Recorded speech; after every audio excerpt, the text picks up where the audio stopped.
ठीक है। मान लीजिए हमारा चैप्टर जो है कक्षा 10वीं का चैप्टर है विज्ञान का प्रकाश का परावर्तन, ठीक है। तो इसके पहले वाले टॉपिक में हमने पढ़ने का काम किया प्रकाश क्या है, प्रकाश किसे कहते हैं। तो उसमें हम लोग जाने थे कि जब यानी प्रकाश एक प्रकार की ऊर्जा है जो हमारे आँखों को संवेदित करती है, मतलब किसी वस्तु को देखने के लिए प्रेरित करती है, या जिसकी सहायता से हम वस्तुओं को देखने का कार्य करते हैं उसे प्रकाश कहते हैं, ठीक है। अब हमको यहाँ पढ़ना है प्रकाश का परावर्तन, ठीक है। प्रकाश का परावर्तन, रिफ्लेक्शन ऑफ लाइट, ठीक है। तो प्रकाश का परावर्तन का है, इसमें हम जानेंगे। कह रहा है यहाँ पर नोट किया गया है कि जब प्रकाश किसी चिकनी व पॉलिशदार, मुलायम हो, पॉलिशदार हो, या बहुत कोई चिकना सतह हो, या चमकदार सतह हो, चमकीला सतह हो, ठीक है। तो पॉलिशदार सतह पर आपतित होती है जब प्रकाश किसी चिकनी व पॉलिशदार सतह पर आपतित होती है। आपतित होने का मतलब आकर पड़ती है, गिरती है, ठीक है। तो उसका अधिकांश भाग, पूरा का पूरा नहीं कर रहा है, अधिकांश मतलब कुछ भाग क्या करता है, टकरा कर उसी माध्यम में लौट जाता है, वापस लौट जाता है। यहाँ लिखा गया माध्यम में लौट जाता है, या कह सकते हैं कि वापस लौट जाता है। तो इस प्रकार की जो घटना घटित होती है, इस प्रकार प्रकाश के लौटने की घटना प्रकाश का परावर्तन कहलाता है। मतलब जब कोई प्रकाश आया किसी पॉलिशदार सतह पर या चिकने सतह पर आकर पड़ता है और उससे टकराने के बाद उसी माध्यम में वापस लौट जाता है। सब के सब नहीं जाते हैं, लेकिन कुछ, अधिकांश भाग, अधिकांश का मतलब कुछ भाग वापस लौट जाते हैं। तो इस परिघटना को प्रकाश का परावर्तन कहते हैं या रिफ्लेक्शन ऑफ लाइट कहते हैं, ठीक है। अब ये देखो कैसे, जैसे अगर फिगर से देखा जाए तो यहाँ पर देखिए, जैसे यहाँ पर एक पॉलिशदार हम सतह ले लिए, या मिरर कह सकते हैं, शीशा कह सकते हैं। तो एक साइड में क्या हमने पेंट कर दिया, आप कह सकते हैं कलई किया गया है, ठीक है। और ऊपर का जो सतह है, ऊपर का चमकीला है, चमक रहा है, ठीक है, जिसका नाम है M1 M2, दोनों सिरा M1 M2। अब कह रहा है कि जब पॉलिशदार सतह पर कोई प्रकाश आकर पड़ता है कहीं से, चलो मान लिया जाए यहाँ पर सूर्य है और सूर्य से निकलने वाली किरणें पृथ्वी तक तो आती हैं, तो आकर यहाँ से आने वाली किरण आकर यहाँ पर पड़ गई, मतलब इस बिंदु पर आकर मिल जाती हैं, ठीक है। इनका नाम देते हैं B, और निकल कहाँ से रहा है, A से, ठीक है। एक बिंदु A से प्रकाश किरण चल रही है और आकर चमकीले सतह पर यानी B बिंदु पर मिल जा रही है, तो आने वाली किरण है, या इसको कह सकते हैं आपतित किरण, आपतित किरण, ठीक है। आपतित किरण कह रहा था कि आपतित होती है, तो किरण का नाम हो गया आने वाली किरण। तो उसका अधिकांश भाग सतह से टकराकर, अब टकरा गया है, आकर यहाँ मिल गया है, टकराने के बाद कुछ भाग उसी माध्यम में वापस लौट जाता है। मतलब ये अब देखो ऐसे नहीं जाएगा भाई, इसका ये तात्पर्य हो गया, लग रहा होगा कि यहाँ से वापस हो जाएगा, तो ऐसा नहीं होने वाला है कि इसी माध्यम में वापस हो जाएगा, लेकिन ऐसे वापस हो जाएगा, ठीक है। यानी देखो यहाँ पर जितने डिग्री का यहाँ एंगल बन रहा है इस सतह के साथ, तो उतना ही डिग्री का एंगल बनाते हुए वह लौटेगा, यानी ऐसे आगे बढ़ जाएंगे। इस घटना को यहाँ पर लिखा गया है, इस प्रकार प्रकाश के लौटने की घटना को परावर्तन कहते हैं, परावर्तन कहते हैं। तो इस वाले लाइन को कहेंगे परावर्तित किरण, यानी जो किरण टकरा के लौट कर वापस जाती है उस किरण को कहते हैं परावर्तित किरण, ठीक है। तो अब देखो यहीं पर इसी से समझ में आ जा रहा है कि आने वाली किरण को आपतित किरण, और टकरा कर जब आगे बढ़ गई वो परावर्तित किरण। अब ये नहीं है कि अब तो इधर नीचे तो पॉलिशदार है और पारदर्शी तो है नहीं कि इसको छेद कर आगे निकल जाएगी किरण, जो कुछ भी है कुछ यहाँ फैल जाएंगी, बट कुछ ऐसे निकल जा रही हैं। तो ये घटना घटित हो रहा है। हमने ये बताया यहाँ पर देखो आप कह सकते हैं कि ये आने वाली किरण ऐसे नहीं मुड़ सकती है। यहाँ से किरण जब आई तो इधर क्यों नहीं मुड़ रही है, इधर ही क्यों मुड़ रही है? तो उसका भी एक कंसेप्ट है। आप देखो बाबू, जब आने वाली किरण है तो ये अगर यहाँ पर न पड़े तो मान लो ये बिंदु है तो टोटल 180 अंश का कोण बना रहा है, सरल कोण बन रहा है 180 अंश का कोण। तो जब आकर ये इस पर मिल जा रही है तो अब देखो यहाँ पर यह कोण और यह कोण दो कोण में विभाजित हो गई, तो इधर का कोण छोटा है, ठीक है, और इस साइड बना कोण बड़ा है। ये छोटा कोण है और ये बड़ा कोण है। तो जिस साइड में कोण बड़ा होगा उधर ये आगे बढ़ेगी। छोटे देखो बहुत बढ़िया, अगर सीधा है परपेंडिकुलर है तो देखो इधर भी बराबर कोण है, इधर भी बराबर कोण है, तो कौनों साइड में नहीं है तो ये सीधे निकल जाएगी। लेकिन अब हमने कहा कि नीचे पालिशदार है तो अब निकलवे नहीं करेगी, तो निकलवे नहीं करेगी तो यही जब पड़ जाएगी, वो कहीं नहीं जाएगी, वापस तो जा नहीं सकती। ये गेंद नहीं ना है कि हमने गेंद ऐसे फेंका। वैसे चलो गेंद की अगर बात करें तो गेंद जैसे हम लोग खेलते हैं, गेंदा ले लिए, जब ज़मीन पर पीटते हैं तो परपेंडिकुलर फेंकते हैं तो वो सीधे हाथ में आकर हमारे रुकता है, फेंकते रहते हैं ऐसे, जंपिंग करता रहता है। लेकिन अगर गेंद को हम उठाकर इस दीवार पर फेंकेंगे, ठीक है, तो दीवार पर फेंकते हैं, चलो हम सामने वाली दीवार पर फेंकते हैं ऐसे, तो वह पुनः हमारे हाथों में आ जाता है। बट अगर हम यहाँ खड़े हो जाएं और इस बोर्ड पर ही हम ऐसे गेंद मारें तो गेंद ऐसे मारेंगे ना तो हमारे हाथ में नहीं आएगा। देखो अब इस वाले के और मान लो ये मार्कर ही फेंक रहे हैं तो मार्कर और इस बोर्ड में ज़्यादा यानी कम दूरी है, लेकिन इस साइड में ज़्यादा दूरी है। तो यह जैसे ही अगर गेंद होता, अगर इससे मारेंगे तो इससे लगने के बाद इधर चला जाएगा। तो बस वही प्रोसेस तो इस किरण के भी साथ हो रहा है। जब यहाँ पड़ रही है तो इधर निकल जा रहा है, तो जिस साइड में ज़्यादा कोण बनाएगा उधर ही ये रिफ्लेक्शन इसका होगा, परावर्तित होंगी। तो ये इनका कंसेप्ट था।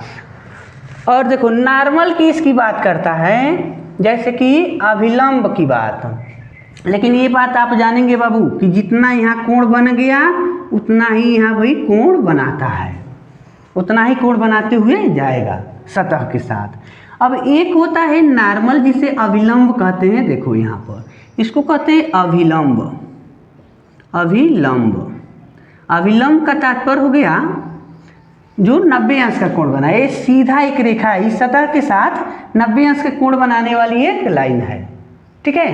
तो अब ये तो अभी जैसे आपने कहा कि अगर कोई प्रकाश किरण सीधा आकर इस सतह पर पड़ती है तो वो किधर जाएगी, तो हमने बताया कि यही जाके यही जा रह जाएगी, ठीक है, वो इधर उधर नहीं जा रही है। तो उसी प्रकार ये हो गया नॉर्मल अभिलंब। तो अगर ऐसे प्रकाश पड़ रहा है तो इधर उधर नहीं जाएगा, लेकिन इससे थोड़ा सा झुक जा रहा है इधर चाहे इधर, मतलब न्यून कोण बनाती हुई आता है। मानो ऐसे आता है, चाहे ऐसे आता है, ऐसे आता है, तो ऐसे देखो ऐसे भी आया ना तो ऐसे जाएगा, ऐसे आया तो ऐसे जाएगा, और इस नॉर्मल से सट के आ रहा है ना तो नॉर्मल से थोड़ा सा सटिए के जाएगा। एक कंसेप्ट है इसका। तो यहाँ पर ये बात हो गई। अब देखो थोड़ा सा आपको लग रहा होगा तो यहाँ पर ये कैसे इधर जा रहा है ये दिखाते हैं। चलो इस शीशे का यूज करते हैं हम लोग, ठीक है। अब इसका कार आ गया। देखो जैसे एक टार्च हम लिए, टार्च में हमने इस पर प्रकाश डाला, आपको दिख रहा होगा ये दिख रहा होगा। देखो सूरज पर प्रकाश पड़ रहा है बोर्ड पर, ठीक है। तो अगर ये चमकीला सतह है, इस पर डायरेक्ट हमने प्रकाश डाला तो ये फिसलेगा नहीं, लेकिन ऐसे भी डाल रहे हैं तो नहीं फिसल रहा है, ठीक है। लेकिन थोड़ा सा आओ, ये हमने मिरर लिया, शीशा लिया, यहाँ पर आप दिख रहे होंगे, ठीक है। तो यहाँ पर देखो अगर हम इस पर प्रकाश डाल रहे हैं तो देखो इस पर देखना कहीं दिखाई दे रहा है, हम इस पर इस शीशे पर प्रकाश डाल रहे हैं, ठीक है। तो यहाँ पर शीशे पर प्रकाश डालते हैं तो देखो कहीं ना कहीं आपको दिख रहा होगा। देखो अब सूरज पर देखो, सूरज पर इसका प्रकाश जा रहा है, उसके बगल में गया, ठीक है। तो ऐसे जैसे जैसे हम इस पर रोटेट कर रहे हैं तो प्रकाश इधर उधर हो रहा है। थोड़ा आपको और स्पष्ट दिख रहा होगा, ठीक है। ठीक है। यहाँ पर ऐसे जैसे अब देखो ऐसे हमने किया, ऐसे प्रकाश इस पर डाला तो दिख रहा है। तो इस तरीक़ा से चमकीले सतह पर जब कोई प्रकाश पड़ता है तो उसका क्या होता है, परावर्तन होता है। ठीक है। तो एक कॉन्सेप्ट था, यानी ये आने वाली किरण हो गई, ये जाने वाली किरण, यानी प्रकाश का परावर्तन इस कंडीशन में होता है। अब रही बात, देखो बाबू, यहाँ पर आपतित किरण हो गया, अभिलंब हो गया। तो आपतित किरण और अभिलंब के बीच, जैसे हमने कहा कि यहाँ कोण अगर बराबर है तो ये 90 अंश का 9 बना, यानी अगर ये नहीं होता तो ये नॉर्मल लिए हैं, लंब लिए हैं, तो पूरा का पूरा 90 है। तो अभी बताओ, यह रेखा इसके साथ बराबर कोण बनाती हुई जा रही है और इधर से बराबर बनाती जा रही है, तो बीचों में जितना बन रहा है उसका आधा नहीं कर दिया। तो यहाँ पर एक कोण बनता है और इस साइड में भी एक कोण बनता है जिसे R से रिप्रेजेंट करते हैं। तो ये दोनों कोण भी आपस में बराबर होते हैं। इस कोण को कहते हैं, देखो इसके नाम पर इसका नाम होगा आपतित किरण है ना, तो इस कोण को कहेंगे आपतित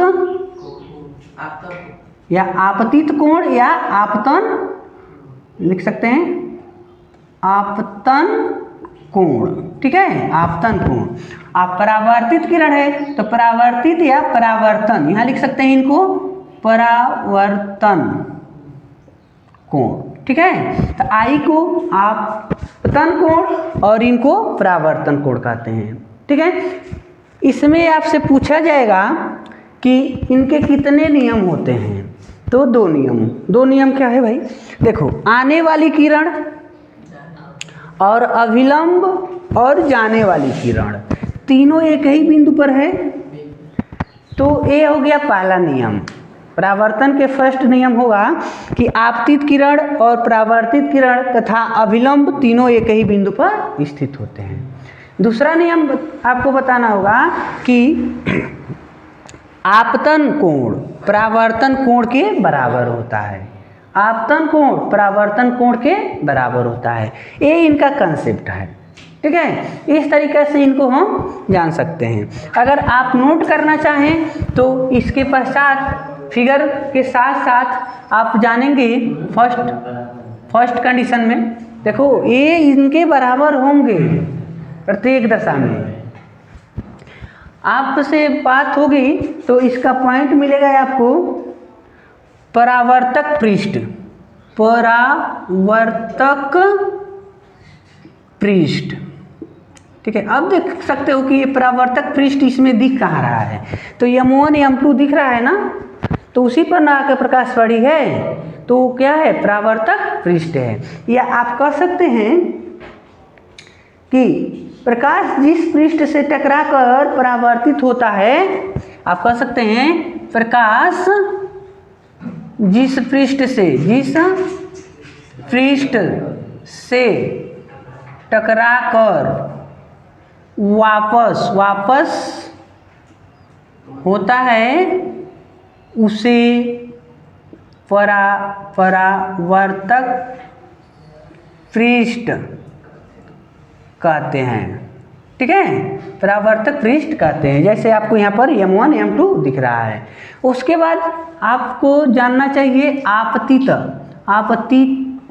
किरण। आपतित किरण क्या है, आप ऐसे भी नोट कर सकते हैं, किसी बिंदु से परावर्तक पृष्ठ पर आने वाली किरणें, या कह सकते हैं वह प्रकाश किरणें जो समतल पृष्ठ पर आकर टकराती हैं।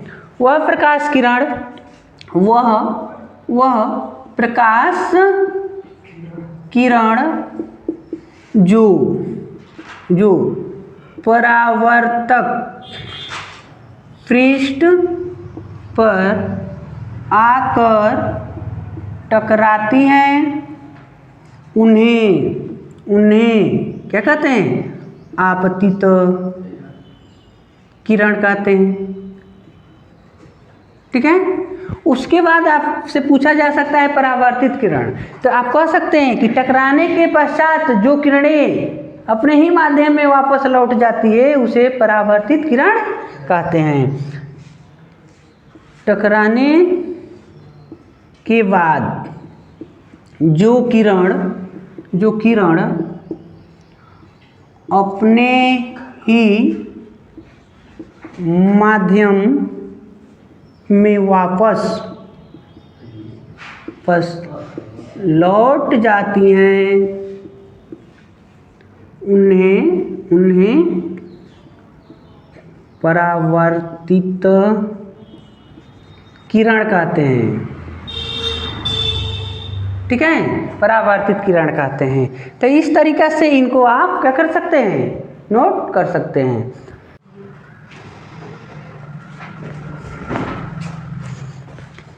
देखो, तो अगर इसके बाद चौथे नंबर पर देखा जाए तो कह सकते हैं आपतन कोण। ठीक है, आपतन कोण। और यहाँ पाँचवें नंबर पर परावर्तन कोण ऐसे हो सकते हैं, तो ये भी आप जान सकते हैं। तो देखो बाबू, आपतन कोण यहाँ हमने बताया तो आने वाली किरण और अभिलंब, तो आप कह सकते हैं आपतित किरण तथा अभिलंब के बीच बना कोण। ठीक है, आपतन कोण कहलाता है, आपतन कोण कहलाता है। ठीक है, और आप कह सकते हैं परावर्तित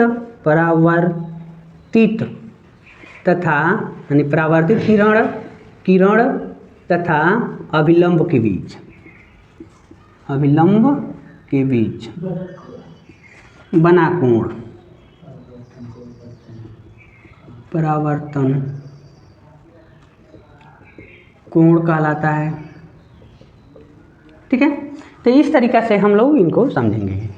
अब इसके बाद आता है प्रकाश का जो परावर्तन होता है, तो परावर्तन के प्रकार क्या है, इसके बाद जानेंगे। हमको जाना है परावर्तन के प्रकार, यानी कितने प्रकार से परावर्तन होता है। ठीक है, तो वैसे तो परावर्तन दो प्रकार से होते हैं, नियमित परावर्तन और एक अनियमित परावर्तन। नियमित परावर्तन, दूसरा है अनियमित परावर्तन। जैसे हमने नोट किया, नियमित परावर्तन कह रहा है कि जब प्रकाश का परावर्तन किसी चिकने सतह से होता है तो प्रकाश किरणें परावर्तन के पश्चात एक दूसरे के समांतर हो जाती हैं, यानी बहुत सारे प्रकाश किरणें आकर पड़ रही हैं किसी चमकीले सतह पर, तो उस पर पड़ने पर जब परावर्तित होती हैं किरणें तो एक दूसरे के समांतर हो जाती हैं। तो इस घटना को, इस प्रकार परावर्तन को नियमित परावर्तन कहते हैं। जैसे आप कहेंगे कि ये कैसे हो सकता है, तो देखो मान लो जैसे M1 M2 यह एक हमारे पास मिरर है। ठीक है, और जब प्रकाश किरण आकर इस पर यहाँ पर गिर जाता है, ये आने वाली किरण है, आपतित किरण है, तो इसमें जब परावर्तन होगा तो कुछ इस टाइप हुआ, तो दूसरा किरण आकर यहाँ गिर रही है ऐसे, तो यह भी इसके समांतर ही चली जाएगी। तीसरा किरण आता है तो यहाँ से ऐसे वापस चली जाएंगी। अगर और किरणें आती हैं तो परावर्तन के पश्चात ऐसे होती जाएंगी, मतलब एक दूसरे के समांतर ही जाएंगी और समांतर आएंगी।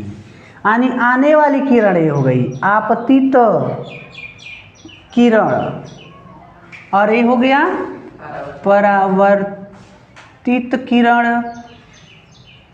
ठीक है, तो यह जो है नियमित परावर्तन है। ठीक है, नियमित परावर्तन है।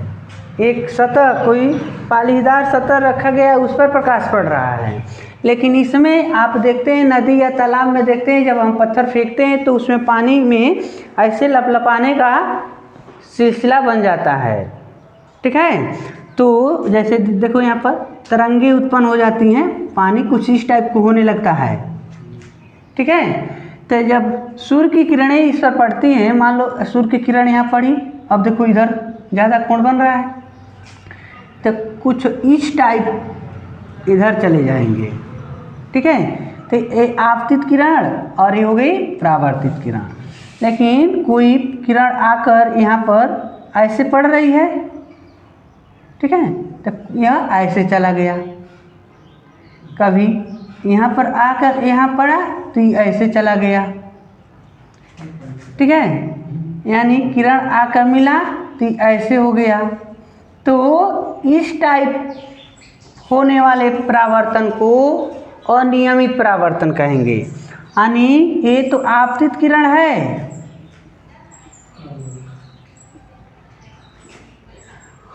और यहाँ पर ये है परावर्तित किरण। इस टाइप के परावर्तन को कहेंगे अनियमित परावर्तन, ठीक है। तो इस टाइप के कहेंगे नियमित परावर्तन, और इस टाइप अगर परावर्तन होता है तो अनियमित परावर्तन, ठीक है। कंडीशन आता है परावर्तन का नियम, ठीक है। तो परावर्तन के निम्न कितने नियम है? 2 नियम है। परावर्तन के निम्न 2 नियम है।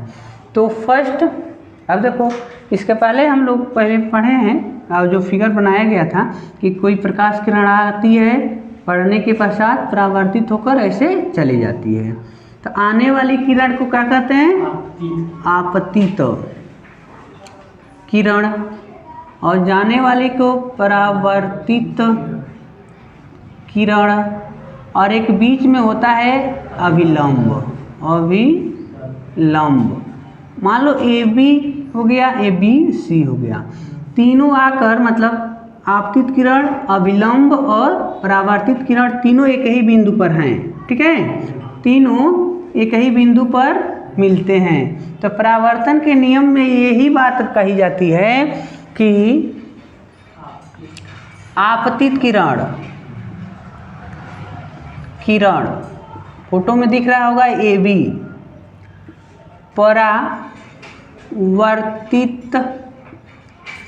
किरण पुस्तक में BC, चित्र में दिख रहा है BC की परावर्तित किरण है, तथा अविलंब इनका नाम दे देते हैं यान B, ठीक है। अविलंब यान B, तीनों एक ही बिंदु B लिख दो, तीनों एक ही बिंदु B पर स्थित होते हैं, ठीक है। यह पहला कंडीशन हो गया। और दूसरी की अगर बात करें तो देखो, तो हमने बताया था ना, आपतित किरण और अविलंब के बीच एक कोण बनता है जिसे आपतन कोण कहते हैं, और परावर्तित किरण और अविलंब के बीच एक कोण बनता है जिसे परावर्तन कोण कहते हैं, जिसे R से प्रदर्शित करते हैं। तो आप ये भी याद रखेंगे, आपतन कोण जिसे I से डिनोट कर रहे हैं, तथा परावर्तन कोण जिसे R से डिनोट करते हैं। दोनों एक दूसरे के बराबर होते हैं, यानी कोण I बराबर कोण R होता है, ठीक है। ये दूसरा नियम है। परावर्तन के 2 नियम, आपतित किरण और अविलंब और परावर्तित किरण तीनों एक ही बिंदु पर स्थित होते हैं परावर्तक तल के, और यहाँ आपतन कोण और परावर्तन कोण भी दोनों एक दूसरे के बराबर होते हैं। तो इस कंडीशन से इनका दूसरा नियम हुआ। इसके बाद का कंडीशन हम लोग बाद में पढ़ेंगे।